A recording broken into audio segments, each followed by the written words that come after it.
Assalamualaikum warahmatullahi wabarakatuh. Selamat siang, salam.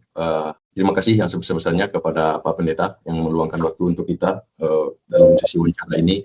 Wawancara ini merupakan tugas Pak dari kuliah kita, kelas pendidikan agama dunia dari Universitas Pelita Harapan. Jadi kita dalam kelompok ini, kelompok 4. Pertama perkenalan dulu Pak. Jadi untuk teman-teman semuanya dari kelompok 4, saya juga dengan Pak Pendeta baru tatap muka hari ini pertama. Jadi saya ada kenalan pendeta di lingkungan saya, tetangga. Jadi saya minta referensi untuk sesi wawancara ini dan beliau menganjurkan untuk ke Bapak Pendeta Manggara Pak Pahat. Oke, saya mulai kenalan dari diri saya sendiri yang akan jadi moderator untuk selanjutnya.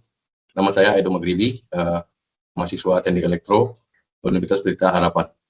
Asal saya dari Sumatera Barat. Sekarang sedang bekerja di lokasi di area Bekasi. Baik Pak, sebelumnya perkenalkan nama saya Ando ZN Pratama. Saya dari program studi Sistem Informasi. Saya sendiri berasal dari Sumatera Barat juga. Selamat siang Pak Manggara. Perkenalkan, saya Budi Saputra, asal dari Kalimantan Timur, yaitu dari Kota Balikpapan. Kebetulan saat ini menempuh pendidikan di Sistem Informasi di UPH. Perkenalkan, nama saya di sini Muhammad Hanif Moro, asal dari Sumatera Barat juga Pak, tapi domisili sekarang di Jakarta. Untuk status saya sekarang sedang beraktif berkuliah di Universitas Pelita Harapan juga Pak, sama untuk studinya itu di Sistem Informasi. Halo, selamat siang semuanya. Selamat siang juga Pak Pendeta. Perkenalkan, nama saya Raudah Tendin Nurhaliza, bisa dipanggil Raudah. Saya dari Bogor, sekarang lagi berkuliah juga di UPH dengan jurusan Sistem Informasi. Cukup sekian, mungkin bisa dikembalikan ke Pak Aido. Oke, terima kasih teman-teman semuanya. Untuk selanjutnya kita persilakan untuk Bapak Pendeta memperkenalkan diri kepada kita. Pendeta Manggara Patahan, asal dari Gereja HKBP atau singkatan dari Huria Kristen Batak Protestan. Saat ini berstatuskan sebagai mahasiswa di salah satu sekolah tinggi filsafat teologi Jakarta dalam program studi doktoral. Saya saat ini stay di Galaksi Bekasi Selatan, Jawa Barat. Demikian perkenalan dari saya. Salam kenal buat abang kakak sekalian. Salam kenal Pak. Terima kasih Pak sekali lagi untuk waktunya yang disempatkan untuk kita. Mungkin selanjutnya saya langsung ke sesi pertanyaan. Itu pertanyaan pertama dari saya. Apa tujuan Tuhan menciptakan dunia dan manusia? Dan bagaimana hubungan manusia dengan penciptanya? Baik. Merespons pertanyaan tersebut, menurut saya tujuan penciptaan Tuhan Allah dalam kekristenan adalah untuk menyatakan kemuliaannya. Berpijak dari kitab suci Kristen, dari kitab Mazmur 19 ayat 2 yang menegaskan, langit menceritakan kemuliaan Allah dan cakrawala memberitakan pekerjaan tangannya. Dan ini berkaitan dengan salah satu ciptaannya yang dikategorikan yang istimewa, yaitu manusia sebagai ciptaan terakhir di hari ke-6, dengan dinyatakan dalam kitab Kejadian pasal 1 ayat 31, maka Allah melihat segala yang dijadikannya itu sungguh amat baik. Jadi singkatnya saya menanggapi pertanyaan tersebut, ingin mengedepankan bahwa kemuliaan Tuhan Allah menjadi yang utama, kemudian setelahnya seluruhnya ciptaannya mengalami keseimbangan. Dalam terang ini manusialah sebagai insan yang teristimewa. Demikian. Terima kasih Pak. Jadi kesimpulannya itu tujuan penciptaan itu adalah menyatakan kemuliaan Tuhan ya Pak. Dan dalam pandangan Tuhan dalam Kristen itu melihat ciptaannya dengan sangat baik. Terima kasih untuk pertanyaan satu. Mungkin pertanyaan kedua itu dari Mbak Raudah, silakan. Baik, terima kasih. Pertanyaan kedua dari saya, apa yang menyebabkan manusia itu masuk ke dalam dosa? Apakah bisa dari manusia itu sendiri kah, atau dari godaan dari luar, atau mungkin ada faktor lain? Penyebab dosa datang ke dunia, khususnya manusia, itu tak lain adalah karena ketidaktaatan di dalam melaksanakan segala perintah dari Tuhan Allah. Sehingga ada pelanggaran yang tampak dari narasi yang dibangun manusia pertama sebagai ciptaannya, yaitu Adam. Diciptakan juga Hawa ketika mereka berada di Taman Eden atau Taman Firdaus atau surga yang sesungguhnya. Di situ manusia indah dan enak menjalani hidup. Tetapi ketika datang sang penggoda iblis dalam wujud ular, maka mereka memakan buah terlarang.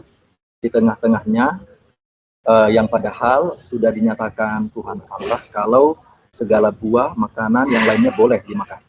Tetapi karena mereka tidak taat tergoda dengan bisikan si jahat atau si iblis dalam rupa ular, sehingga mereka pun terjerat. Demikian, Kak. Baik. Kalau untuk dosa sendiri dalam agama Kristen itu ada tingkatannya nggak, Pak Pendeta? Mungkin kayak dari dosa kecilnya, dosa sedang, atau mungkin yang terbesarnya gitu. Singkatnya saya merespons, dosa dalam kekristenan dikenal dengan dua bagian. Yang pertama adalah dosa warisan, dan yang kedua adalah dosa yang lahir dari perbuatan sehari-hari manusia, yaitu yang diwariskan oleh manusia pertama tadi, Adam dan Hawa. Sehingga begitu embrio dalam kandungan sang ibu yang akan atau sebelumnya tahapan hamil, itu pun terkategori sudah berdosa. Ketika dia lahir ke dunia pun, menurut doktrin kekristenan, itu juga terkategori anak yang baru lahir sudah berdosa. Maka karena dosa warisan melekat, dan itu ditambah lagi dosa sehari-hari, pertumbuhan usia dan relasi sosial yang memengaruhinya, segala ketetapan yang telah dilanggar itu pun menghasilkan dosa baru. Dosa yang kedua tadi bagiannya. Semoga bisa menjawab, Pak. Oke, terima kasih. Ya, saya lanjut ke pertanyaan ketiga dari Pak Hanif ya. Silakan, Pak. Selamat siang, Pak Pendeta. Ini ada beberapa hal sih yang ingin saya coba tanyakan ya, terkait iman ini sebenarnya, Pak. Menurut ajaran Kristen, apa itu sebenarnya arti iman, Pak? Dan kenapa iman itu dianggap penting untuk dalam kehidupan umat Kristiani, Pak? Bagaimana seseorang bisa mulai beriman, dan apa yang bisa membuat imannya itu terus bertumbuh, Pak? Mungkin saya mulai dari situ dulu, Pak. Iman menurut Alkitab yang tertulis dari kitab Ibrani pasal 11 ayat yang pertama menyatakan demikian. Iman adalah dasar dari segala sesuatu yang kita harapkan dan bukti dari segala sesuatu yang tidak kita lihat.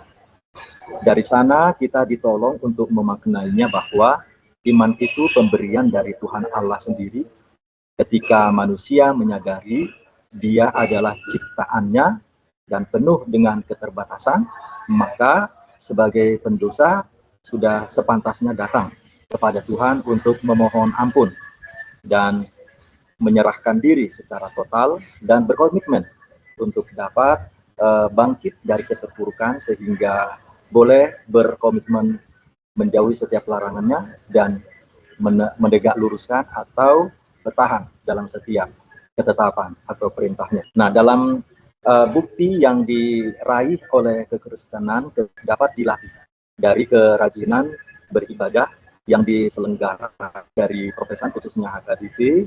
Cara melatih memperoleh iman adalah kerajinan, ketekunan untuk beribadah, kemudian mengikuti sejumlah namanya tradisi-tradisi gereja.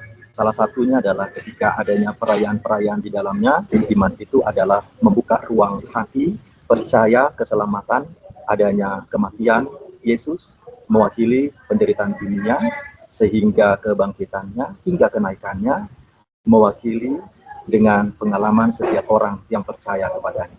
Syarat mutlak memperoleh iman adalah percaya, membuka ruang hati, mengaku dengan mulut, kemudian memperlihatkan dengan sikap, dan yang terakhir adalah menyebarluaskan berita ini kepada khalayak ramai. Demikian, Pak.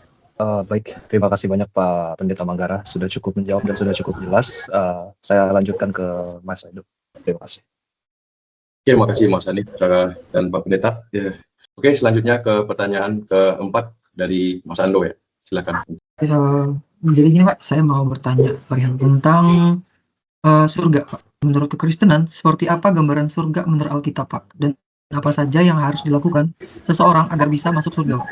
Terkait dengan surga, ini adalah tempat kediaman Tuhan Allah. Coba ditegaskan bahwa Tuhan yang disebut dengan kata Bapa memperlihatkan alamat tempat tinggalnya adalah di surga.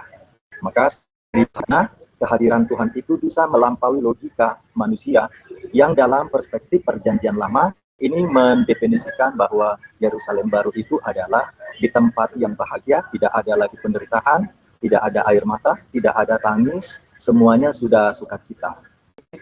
Temu dengan mereka yang terlebih dahulu meninggal setelah ada proses sidang. Sidang dalam artian pengadilan, dikumpulkan orang yang setia, yang percaya, masuk ke rumahnya. Demikian, Pak. Semoga bisa merespons. Oke Pak, itu mungkin sudah menjawab keseluruhan dari kelanjutan dari pertanyaan saya, Pak. Terima kasih atas jawabannya. Ya, kembalikan ke Mas Aedo. Oke, terima kasih Mas Ando. Kita langsung ke pertanyaan yang kelima, itu dari Mas Bobi ya. Bobi silakan. Jadi untuk pertanyaan terakhir ini, kira-kira untuk kami para generasi muda ini, pesan apa sih yang ingin Bapak sampaikan menurut ajaran Kristen ya, sesuai keyakinan Bapak untuk kami para generasi muda dalam menyikapi perkembangan zaman di era modern seperti ini, Pak? Saya menyerukan agar seluruh kalangan luas, tak terkecuali orang-orang muda, tetap berpegang kepada iman. Nama segenap kalangan luas, tak terkecuali berpegang firman-Nya dan mengintegrasikan dalam sikap terus menyala. Demikian bahasa sederhananya. Lanjut lagi dengan terkecuali kalangan muda hidup dengan hikmah dan pemahaman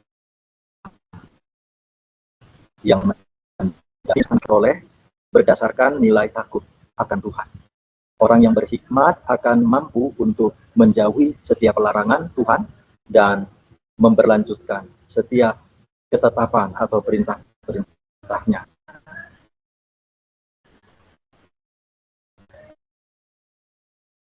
Jadi ini tentu menjadi antisipasi untuk kalangan luas, tak terkecuali juga untuk orang muda. Berpijak dari surat Efesus pasal 5 ayat 17, di sana dinyatakan, janganlah kamu menjadi bodoh, tetapi usahakanlah supaya kamu mengerti setiap kehendak Tuhan Allah.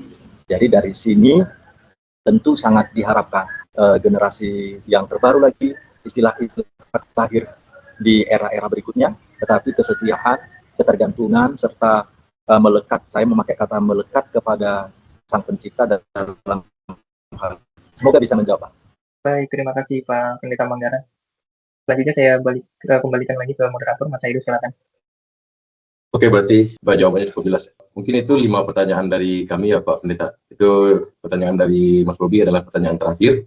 Saya dapat ambil kesimpulan dari pertanyaan kelima itu, menghadapi perbedaan zaman atau perubahan kemajuan teknologi, anak muda diharapkan tetap melekat ke imannya dan menjaga takut kepada pencipta, atau mungkin dalam Islam kita bisa katakan itu dengan takwa ya. Jadi saya bisa akhiri sesi wawancara kita ini. Sekali lagi terima kasih banyak untuk Pak Pendeta yang telah meluangkan waktu untuk kami, membantu mahasiswa untuk bisa melengkapi tugas kami di kelas pendidikan agama-agama dunia, dan juga mewujudkan ya Pak kehidupan yang damai dan rukun di antara umat beragama. Terima kasih banyak untuk waktunya, Pak Pendeta dan teman-teman semua. Saya akhiri, semoga wawancara kita diberi berkah dari Tuhan Yang Maha Esa. Assalamualaikum warahmatullahi wabarakatuh. Shalom, selamat siang, dan terima kasih Pak. Terima kasih Pak Pendeta. Terima kasih Pak Pendeta. Terima kasih Pak. Terima kasih ya Pak Mang. Terima kasih ya Bang Kakak. Bismillahirrahmanirrahim. Assalamualaikum warahmatullahi wabarakatuh, teman-teman. Perkenalkan, nama saya Muhammad Danurifani. Mungkin kalau ditunjuk sebagai tokoh agama, saya juga masih sangat cetek ilmunya ya. Saya kebetulan itu satu kantor sama Bobi. Dan kalaupun dipikir itu basic saya, sebenarnya jujur itu lulusan kimia, kimia analisa. Sempat kuliah D3 tapi tidak lulus. Akhirnya saya mengambil kuliah S1 Agama Islam Tarbiyah, lalu dilulus dengan predikat S1. Diskusi kita yang pertama itu mengenai tujuan kita sebagai manusia dan juga dunia ini diciptakan sih Pak. Jadi menurut pandangan Islam itu seperti apa tujuannya? Maksudnya Allah menciptakan kita dan dunia fiksi ini untuk apa sebenarnya? Jadi kalau kita tuh pertanyaan kita, kenapa sih Allah menciptakan dunia? Kenapa sih Allah menciptakan manusia? Nah, itu terletak dalam surah Az-Zariyat ayat 56, ayatnya masyhur ya. Wa ma khalaqtu jinna wal insa illa liya'budun. Kami tidak akan menciptakan jin dan manusia kecuali untuk beribadah kepadaku. Ini jelas ya, untuk beribadah. Nah, kata kunci beribadah itu jangan ditafsirkan hanya berupa sholat, mengaji, puasa. Tidak. Kalau di dalam Islam, ibadah itu dari kita bangun tidur sampai kita tidur lagi, itu bisa menjadi rangkaian ibadah. Saya kira itu ya. Baik, terima kasih Pak ya. Ada yang mau ditambahkan? Enggak sih Mas. Jadi kalau bisa dianalogikan, kalau saya analogikan itu kita ini sebagai pemerannya ya, jadi tokohnya, sedangkan dunia itu sebagai panggungnya. Jadi kita pemerannya Betul. yang ada di panggung itu, sebagaimana kita melakukan skenario yang sudah Allah berikan kepada kita. Kira-kira begitu Mas ya. Ya, setiap kita adalah pemimpin, setiap kita adalah tokoh utama untuk memperjuangkan hidup kita masing-masing. Oh, Seperti itu. oke, Sutradaranya Allah, kehidupan kita Allah ya. Seperti itu Mas Bobi. terima kasih Pak Danu. Selanjutnya mungkin dari teman-teman yang lain. Pertanyaan kedua dari Yang kedua dari saya, Raudah. Saya ingin bertanya tentang dosa nih, Ustadz Danu. Jadi, apa sih yang membuat manusia itu terjerumus dalam dosa? Apakah dari manusia itu sendiri, atau dari godaan dari luar, atau mungkin ada faktor lainnya? Jadi ada dua nih Mbak. Yang pertama ada faktor dari diri sendiri dan memang ada godaan dari luar. Sebagaimana Allah menciptakan dari golongan jin dan setan itu untuk menggoda manusia. Jadi manusia itu diberi akal dan juga diberi nafsu. Oke ya, diberi akal dan diberi nafsu. Malaikat hanya diberi akal, tapi tidak memiliki nafsu. Makanya tidak ada malaikat yang menikah, tidak ada malaikat yang makan, tidak ada malaikat yang minum. Nafsu inilah. Nah, ketika kita tidak bisa mengendalikan nafsu kita, maka yang terjadi adalah kita jatuh ke dalam dosanya. Dosa-dosa adalah larangan-larangan yang sudah ditentukan oleh Allah Subhanahu Wa Taala. Seperti itu. Aku mau nanya lagi tentang dosa ini. Kalau di Islam tuh ada nggak sih kayak tingkatan dosa-dosanya, kayak dari dosa kecil, sedang, sampai besarnya gitu? Tentu saja ada. Contohnya nih, satu. Misalnya dari dosa kecil dulu ya. Misalnya ditanya, kamu hari ini puasa atau enggak? Aku puasa, tapi sebenarnya nggak puasa. Nah, itu dosa kecil. Tetapi dosa besar itu contoh kayak zina, riba. Nah, bahkan dosa yang sangat paling besar dan ini jarang diketahui oleh orang. Bahkan dosa ini tingkatannya itu lebih besar daripada riba dan zina. Ada yang tahu? Enggak, Mas Andi, yaitu dosa meninggalkan sholat. Seperti itu Mbak ya. Baik, Ustadz Danu, terima kasih. Sudah jelas. Oke, Mas Danu, selanjutnya kita lanjut ke penanya ketiga Mas ya. Dari Ya. Mas Hanif, silakan Mas Hanif. Mungkin pertanyaannya sederhana, Mas. Kita ini kan sebagai umat Muslim itu mengenal dengan kata iman ya, Mas, atau keyakinan kepercayaan kita lah ya. Nah, mungkin bisa dibantu nih untuk diluruskan atau dijelaskan lebih luas. Sebenarnya atau arti iman itu apa, Mas? Apakah itu hanya tentang keyakinan kita terhadap ajaran agama Islam atau ada unsur-unsur lain, Pak, di situnya? Mungkin pertanyaan saya dari situ dulu. Jadi ada syarat-syarat orang beriman. Ketika kita tahu ada itu rukun iman, iman itu adalah sesuatu yang kita yakini dengan hati, kita ucapkan dengan lisan kita, dan kita amalkan dengan perbuatan. Ada enggak orang yang hanya meyakini dengan hati, tetapi tidak mengamalkan dengan lisan ataupun dengan mengamalkan perbuatan? Ada. Dia meyakini bahwa yang menciptakan dunia dan alam sisinya ini Allah. Lalu, apakah dia mengatakan asyhadu alla ilaha illallah? Tidak. Ada juga orang yang perlakuannya baik, dia mengamalkan ajaran-ajaran Islam, tetapi dia juga tidak meyakini dengan hati, ada. Kan seperti itu kan? Contoh orang-orang baik, ya kita tidak usah sebutkan misalnya orang-orang yang baik yang melakukan kebaikan, dan dia berharap surga, tetapi dia tidak beriman kepada Allah. Ada. Dan intinya adalah, ketika kita beriman, maka tidak mungkin kita melakukan perbuatan-perbuatan yang tercela. Seperti itu, Mas Hanif. Oke, baik, Mas Danu sudah cukup menjawab. Cuman mungkin ada satu tambahan lagi ya dari kami. Cara kita untuk melihat agama Islam di era sekarang itu bagaimana, Mas? Ya intinya sih banyak belajar ya, banyak kajian, mengikuti kajian-kajian. Terus ya intinya sih di zaman sekarang itu saya lihat banyak sekali sholat aja lebih besar daripada zina, lebih besar daripada riba dan lain sebagainya. Tetapi banyak sekali umat Islam bahkan yang di umur kalian di usia 30-an itu saya juga merasa, dan itu yang sholat yang diisi masjid hanya orang tua. Terus yang kedua, tips and triknya jangan salah memilih kajian. Ternyata menjurus ke suatu golongan yang dapat menyesatkan kita. Seperti itu Mas Hanif. Baik, terima kasih banyak Mas Danu sudah cukup menjawab.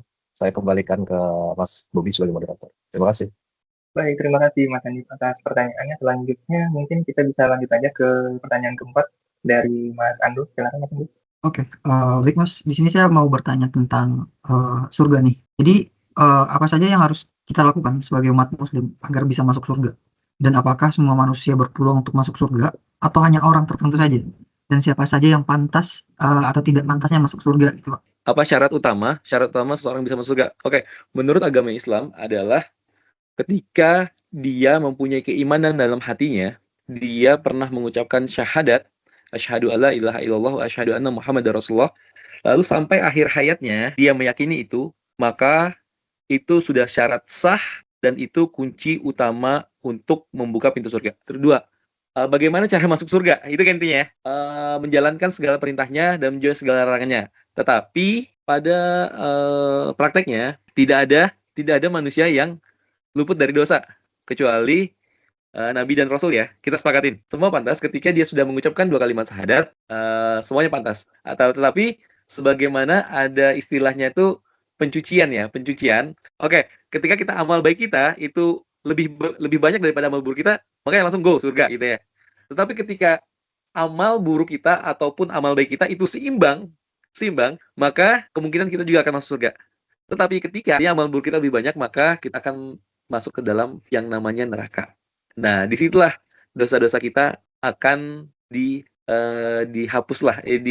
Bahasanya itu dibersihkan dulu. Saya kira cukup Mas Ando ya. Iya, Pak. Jadi pada intinya itu kita orang yang akan masuk surga itu orang yang meyakinkan kalau ada iman dalam dirinya kepada Allah dan Rasul, maka dia itu berhak masuk ke surga. Namun kalau dia ada perbuatan dosa atau segala macam, itu pasti akan dipertanggungjawabkan terlebih dahulu di neraka. Selanjutnya yaitu dari Mas Aido. Mungkin waktu dan tempatnya dipersilakan Mas Aido. Oke, terima kasih Mas Bobi. Assalamualaikum Pak Danu, selamat sore. Tadi Iya, saya itu ada 3 Pak. Yang pertama itu seperti pesan atau saran untuk generasi muda saat ini. Ya, generasi muda seumuran kami ya 30-an. Itu dalam menjaga iman dan takwa mungkin ya di era pergaulan seperti sekarang ini di mana akses atau fasilitas untuk maksiat itu sangatlah gampang untuk ditemukan. Bagaimana kita menghadapi itu sebagai generasi muda? Itu pertama, Pak. Yang pertama, saran saya adalah sebejat-bejatnya kalian jangan pernah meninggalkan sholat. Itu aja, satu aja. Karena sholat ini 5 kali sehari itu bakal menjaga kita. Pertama itu. Terus yang kedua adalah banyak-banyak ngikutin kajian deh. Kalaupun tidak disempatkan itu seminggu sekali aja. Seminggu sekali mau di musola atau masjid ataupun lewat online juga silahkan. Banyaklah ustadz-ustadz yang bertebaran yang jauh lebih hebat daripada saya, yang ustadz-ustadz kita yang lebih fakih, yang lebih terkenal. Pelan-pelan aja sih intinya. Terus lanjut ke pertanyaan saya yang kedua, Pak. Terus bagaimana generasi muda saat ini bisa hidup berdampingan dengan agama lain? Ya, seperti kita tahu di Indonesia kita punya keberagaman agama, tapi bagaimana kita bertoleransi tanpa kehilangan iman? Jadi jelas ya. Bahkan Islam itu adalah agama yang paling toleran ya. Seperti surah Al-Kafirun, lakum dinukum waliyadin. Bagimu agamamu, bagiku agamaku. Jadi intinya apapun itu toleransi terserah. Yang penting kita jangan bercampur baur seperti itu intinya. Jelas Mas Aido ya? Jelas Pak, dan terima kasih Pak. Oke, mungkin dari teman-teman sudah cukup jelas atau ada yang mau ditanyakan lagi? Sudah cukup. Oke, jadi ini mungkin bagian penutup ya Mas Danu. Jadi semoga dengan adanya diskusi kita kali ini bisa meningkatkan wawasan kita, bisa mendapatkan nilai kuliah yang bagus, dan yang terutama bisa meningkatkan keimanan kita dan ketakwaan kita. Oke, saya lihat dulu nih ya. Terima kasih teman-teman. Terima kasih, Pak. Assalamualaikum Terima kasih, warahmatullahi Mas. wabarakatuh. Terima kasih Mas Danu. Terima kasih. Waalaikumsalam warahmatullahi wabarakatuh.